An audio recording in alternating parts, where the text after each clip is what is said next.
Oh, I see. You have two. Yes, All right. I did Cool. too. Fine. All right. Okay. All right, let's get started over No here. clue where y'all are You at. haven't asked where we are. Well, where are we?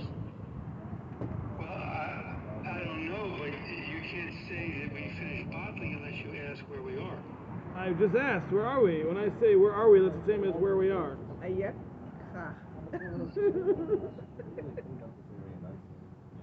I'll go with 120.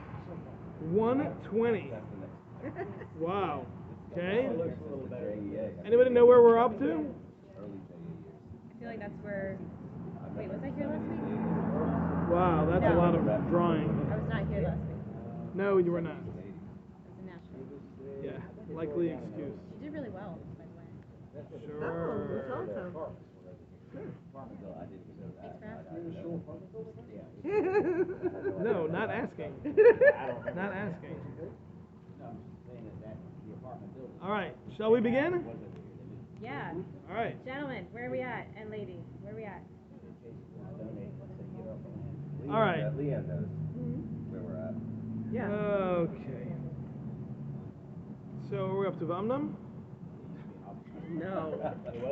Today. Today. Shaya. Shaya Makam was Hakim. Oh, really? We didn't start that? Okay. All right, so we are on page 120. We will start again from the letter Ches. Ches. We'll start from that just to recap what we did. So this is, again, page 120. All right, so in Ches, the Ramchal introduced us to a new method by which Hashem allows people who would otherwise be undeserving of eternity to be able to achieve eternity.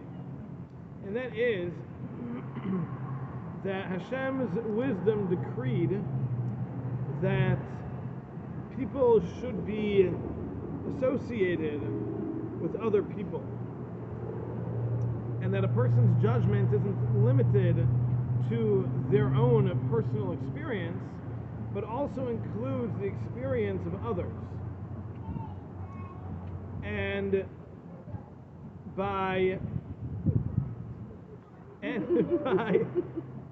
associating with others, a person can connect with the other, and by doing so, if you connect with a righteous person, you can achieve, or be granted, I should say, I guess it's better than achieve, a degree of reward based on the person that you've associated with. So if you associate closely with a righteous individual, then you will be somewhat included in that individual's judgment, or some of what that person experiences will be included in your judgment, and thereby a person can be ushered into the world to come by his connection to somebody who is more deserving. And this way, the Ramchal says, there are many more opportunities for people to enter the world to come, because it's not solely based on their own actions, but it can also be based on the actions of those who are more righteous than they themselves are. Now, he did mention, of course, it's important to note that this doesn't mean that they're going to be on the same level. You know, if you get in by way of association, that's going to remain your position, and you're going to remain there by way of association. So the example that, or I guess more the picture that was drawn by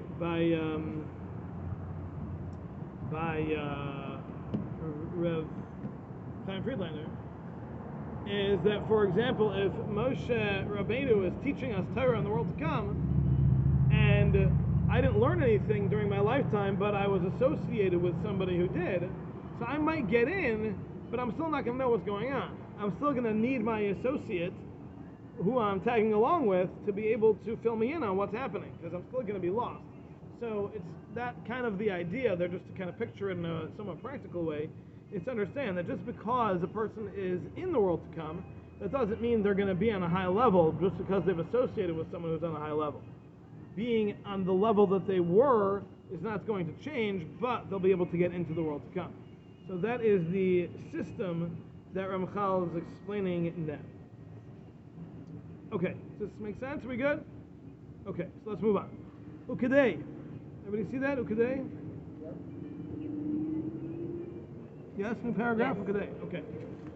Ukadei sheyiya makoim l'tikun hagadol hazeh. In order for this system of getting people into the world to come to work, kashar mitchila es ishim zeh mzeh.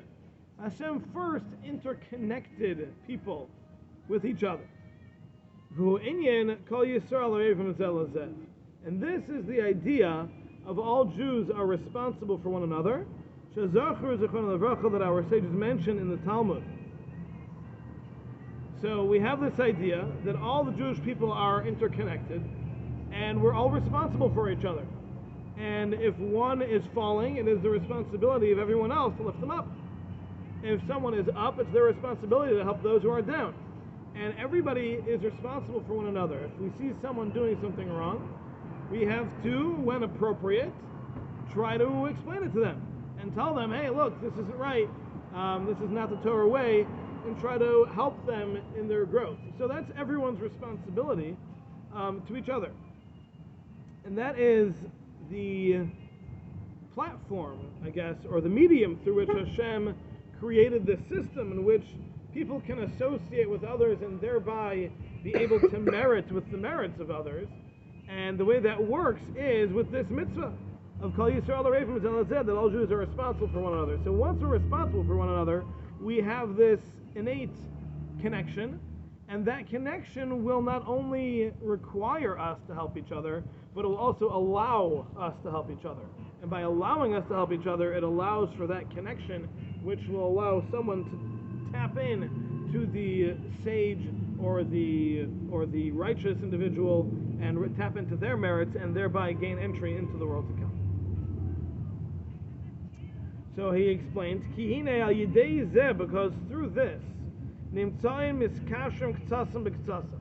we find that some Jews are going to be connected to others, and no one is alone. No one stands on their own.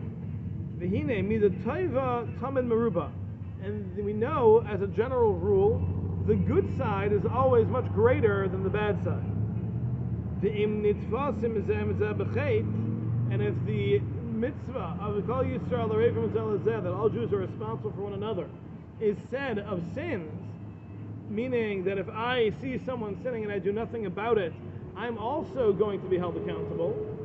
So if that's true on the negative, then it's more so, Kol Shekain, certainly that's true, that we can help one another when it comes to the merits. So the Gemara tells us, as Rashi brings in Chumash, that the good side is 500 times stronger than the bad side. And therefore, if we are responsible for one another for things that are done in the negative, then 500 times that we are responsible for one another for things that are done in the positive. So if, for example, Stephen facilitates a class, and in this class you have a dozen people coming to study Torah for half an hour a week, so that's 6 hours of learning a week, and let's say that goes on for a year, so let's say we've had about 50 classes, so that's 300 hours of Torah learning that Stephen has to his credit. Now understand, that's going to be multiplied, as we learned previously, that it's not only the actual number of what everybody did, but there's also the cumulative effect that itself gets multiplied because it's being done with a group. So it's not 1 plus 1 plus 1 plus 1, but it's perhaps 1 plus 1 times 2 times 3. I don't know the numbers, but it grows exponentially based on the size of the group. So we're talking about huge, huge merits for being involved in something, and certainly for sourcing it or starting it, founding things. These are tremendous merits. So we should understand that when associating with something, even if you're not actually doing much, but the association carries tremendous merit with it. So let's just take this class as an example. So let's say you've got, let's call it a level 1,000 merits coming out of this class, right? So somebody who associates with this class, even if they're not actually paying attention, well, maybe let's say they just sponsored a coffee one week. They just tapped into that level 1,000 merit. even though they never even showed up. Right? They support it. They convince people to go. They support it verbally, politically, whatever it is. They're getting a piece of that. Their association is going to gain them entry into the world to come. So we're talking about tremendous opportunity when it comes to these things. And this is just one example. Obviously, in Klal Yisrael today especially, we have organizations that are busy saving lives all day. You have organizations that are, studying Torah all day with thousands of people. You have organizations that are helping with, mental health and fertility issues and kids who are, special ed, all sorts of things. There's no end to the list of opportunity that we have for associating with greatness. And it doesn't take a lot. Nice. I look forward to learning in Hashem's Starbucks. Yeah, that's right. But just remember, the coffee's only going to be as good as you sponsored. Right? So Some days there'll be coffee, some days there won't. Yeah. Not about the coffee. Nothing like sitting in Starbucks without a coffee, right? So the degree of association that doesn't have to be great. If you send $5 to Hatzalah, you got a little piece of an organization that has unimaginably great merits. This is an organization that is literally saving lives every single day, and you have a piece in that. Right? You send $18 to the Mir Yeshiva in Israel, and all of a sudden you just got a piece of the single largest group of people learning Torah in the world. They're up to like 8,000 people, all learning Torah. Like, you have a little piece of that, you're talking about unimaginable merits. So these are the kinds of things that we want to try to tap into that he's saying over here. Connect with an individual, connect with a group, whatever it is.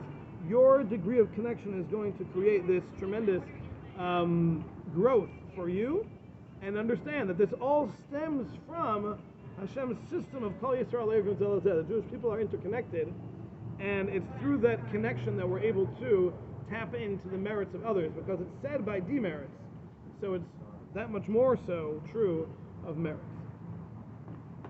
Okay, good? All right. Now, I just do want to point out one interesting note over here. The wording of Ramchal here was Nimtzaim iskashon kitsasa b'kitsasa. It comes out that some are connected to some, which implies that there is a degree of connection that is limited. Some people will be connected to some people. It doesn't say everyone's connected to everyone. It says some are connected to some. That wording is curious because the concept of Kol Yisrael Le'Evrim Zelazeh, which is where he's coming from, is that all the Jews are interconnected. So what's this idea of Kitsasam Aksasam, that some are connected? So it seems, and I haven't seen too many of the commentaries really giving much light on this, but it seems that the idea is that there are certain people who are able to connect more to certain other people than others. So yes, ultimately everybody's connected to somebody. Who's connected to somebody else, who's connected to somebody else, and eventually, yes, all the Jewish people are connected. But there's a degree of connection that is possible for some people to have with certain other people that is greater perhaps than what the general populace would be able to do. So we might find that there are times where people have a unique connection with somebody else. And that is not by chance, that's by design. Hashem puts certain people in your life because he wants you to be able to connect with them. And sometimes that means that you can connect with them and merit the greatness that they're getting, that they're accomplishing. Sometimes it's in order for the opposite to happen, that you want to be able to help them and influence them and bring them along in your journey, right? So whatever it is, there's reasons for these connections. People are like the rabbi said yesterday in his drasha. He said, we talked about 42 stops that the Jewish people made in the desert. Each one has a name, and the Torah lists every one of them. Why? Why doesn't the Torah just say, we traveled and we stopped 40 some times, and then we went into Israel? It doesn't do that. It spends all this extra words and time and everything describing all these places. Why? Because every single place was by design. The Jewish people had to go there. They had to do some form of growth in that place. The rabbi was talking about grabbing the nitzaitzes, the sparks of kedusha from these places, releasing them, whatever. The point is that every situation that a person is found is by design. And that's not just the things that happen to them or around them, but it's also the people that they're associated with. The people that they're around is for a reason.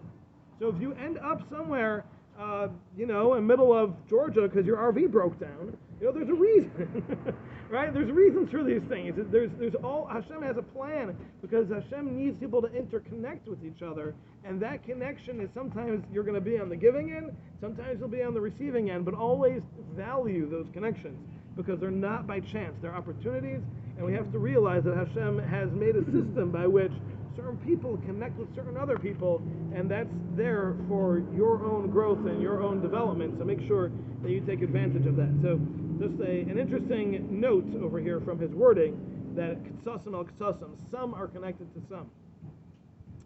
So that's an interesting point. So make sure that you're going towards the right people.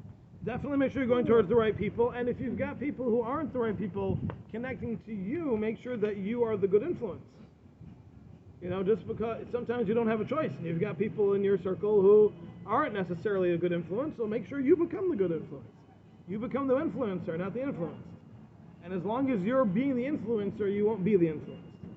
So, it's important. Okay, we good? Yep. All right, moving on. V'amnam. Al pi shayresh zeh, based on this idea, Nisdar, it has been arranged, sheyagiu tsarais v'yisurim leish tzadik, that there can be tsaras and hardships, pain, suffering for a righteous person. For a righteous person. V'yiyeh like a paras doirei, and this can be for the atonement of the whole generation. What does this mean? So he explains, it is the responsibility of the righteous to accept with love the suffering that comes to him for the benefit of the whole generation. Just like he would receive and accept the difficulties that he is experiencing in his own life, if he knew it was because he had done something wrong and this was there to cleanse him, he would accept that with love. So he has to do that even when he doesn't deserve it, because he has to realize that it's coming to him because of the generation. And his own suffering and difficulties can be the atonement for the others of that generation. Is there a example? Yeah. You can give? Hold on, let's keep going. Okay, fine. Umaisa hazeh, and through this action of receiving and accepting with love these pains, meitiv l'dayresh mechaper alav, he is benefiting the whole generation by accomplishing atonement. V'hu atzmai mis'ala ili gadol, and he himself is going to grow a tremendous amount of growth. Shenasa min harashim b'kibbutz b'nei ha'olam haba, k'ma shezacharnu, and he will become one of the leaders in the world to come, as we mentioned earlier. Okay, so what's the idea? The idea is that when a tzaddik suffers, that means that there's an unwarranted almost suffering that's going on, and it's happening to a very righteous person who doesn't deserve it. So when the righteous person is suffering and doesn't deserve it, he is kind of taking one for the team. And the idea there is that since he is so tightly connected to so many of the generation, because he is a leader of the generation, he is a righteous individual, so his connection to everyone else is greater than the average person, and therefore whatever he experiences is connected to so many more people. So if you have someone who's a leader of the generation who falls ill, the entire generation's affected by that. Everybody's affected. Here we have the great leader, and he's in the hospital. That's painful for everybody.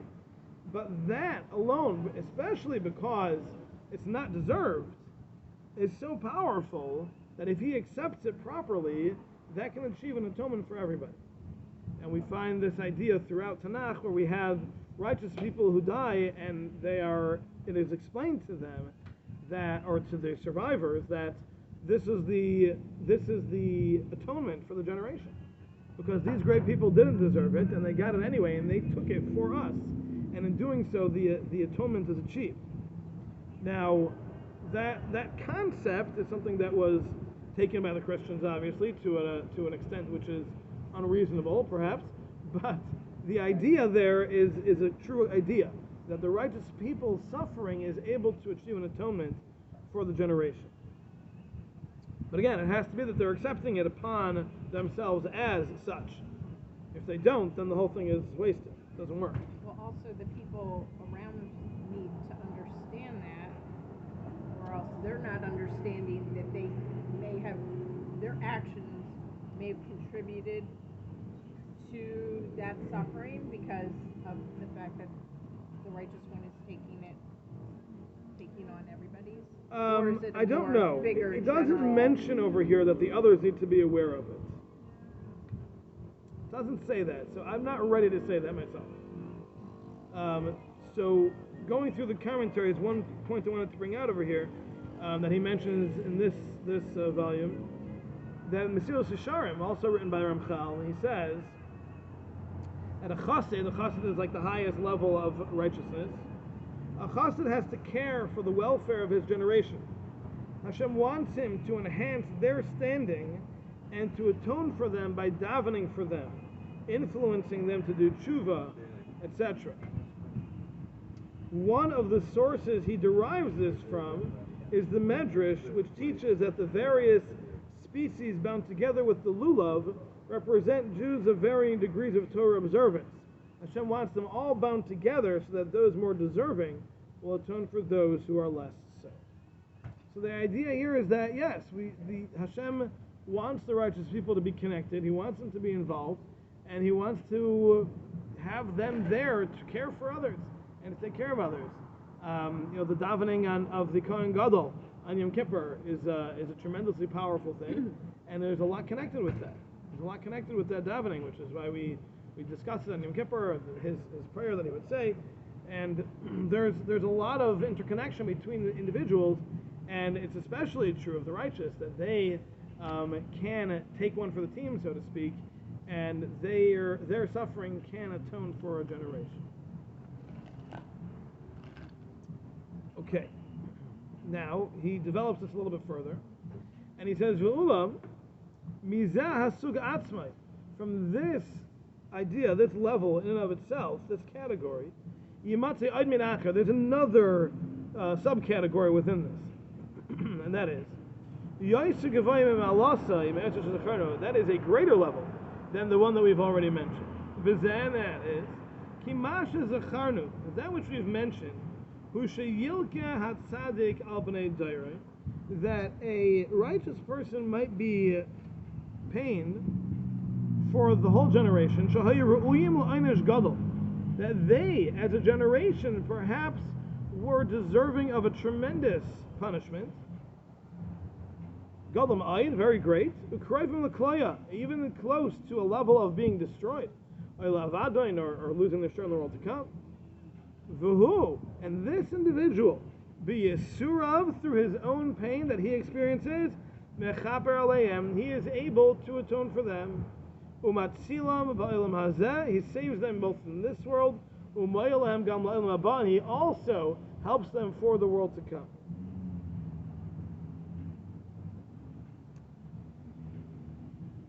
All right, let's continue here for a minute before we explain this. Amnam. Yesh od yisurim. There are other kinds of pains shenitanim lachasidim hayoser gedolim, that are given to the greatest of the righteous people, hamushlamim kvar ba'atzon, that they're already perfect on their own. V'heim lazar l'mashatzarach leklal gilgulei ha'anhaga sheyagiu el saif shu'al shlemus, and those are there for the purpose of setting into motion or keeping in line all of the different cycles that need to happen, all the processes that need to happen for the world to reach its fruition, to reach its perfection. Meaning to say, it's not even necessarily limited to the people of the generation. It could be that there is suffering happening to the righteous on a world scale, for a not just a present, but for a future scale as well. Meaning to say that there are certain levels, certain degrees, certain things that needs to be accomplished in order for the world to continue to go on the path that it needs to go to reach perfection. And sometimes it's going to take the suffering of a very righteous individual to keep it on track, because the merit of that is so great that it's able to accomplish even this global scale change. And he's going to explain a little bit. Not much, but he'll explain a little bit. Pirush Inyan, the explanation of this is Kihine mitzad ha-seder harishon, because based on the original setup, shehuzdar l'anagas ha'il l'gagulav, that was established for the way the world should run and the cycles it should go through, kvar hayetzarich la'adon sheyizbol katzas tsar. It was already built in that a person should experience a little bit of pain, a little bit of effort, a little bit of determination of overcoming something, so that he and the whole world with him should attain perfection. And this is this is the product of Hashem is being hidden from the world, and as we've already learned in previous chapters, Hashem's hiddenness is what allows for evil to come. So Hashem designed the world initially with a degree of hiddenness, and that hiddenness is when we are confronted with challenges, that's a product of that hiddenness.